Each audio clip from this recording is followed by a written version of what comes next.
మనకి మొన్న అలాస్కా వేదికగా పుతిన్‌కి అదేవిధంగా డొనాల్డ్ ట్రంప్‌కి వీళ్ళిద్దరి మధ్య ఏదైతే ఆ సంభాషణ జరిగిందో ఒక మీటింగ్ కంప్లీట్ అయింది కదా.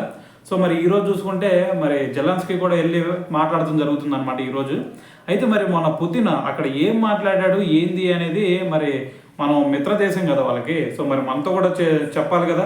ఎందుకంటే మరి వాళ్ళ వల్ల మనం కూడా ఎఫెక్ట్ అయ్యాం. ఎందుకంటే టారిఫ్లు మన మీద వేయటం, రష్యా దగ్గర నుంచి ఆయిల్ కొనుగోలు చేస్తున్నాం అని చెప్పేసి. సో మరి నువ్వు ఎంత టారిఫ్ వేసినా సరే మాకు మిత్ర దేశం రష్యా, ఖచ్చితంగా వాళ్ళ దగ్గర కొనుగోలు చేస్తామని చెప్పేసి మనం వాళ్ళకి హామీగా ఉన్నాం.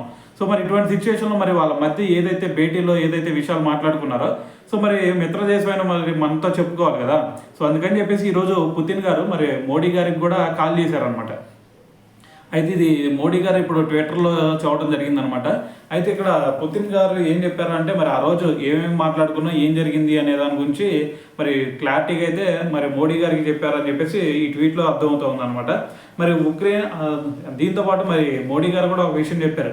ఉక్రెయిన్కి అలాగే రష్యా మధ్య ఏదైతే యుద్ధం ఉందో సో అది ఆగిపోయి మరి శాంతిగా ఉంటాను అంటే సో దీనికి ఇండియా మద్దతు ఖచ్చితంగా ఉండిద్ది అని చెప్పేసి కూడా మోడీ గారు అయితే చూడడం జరిగింది అనమాట.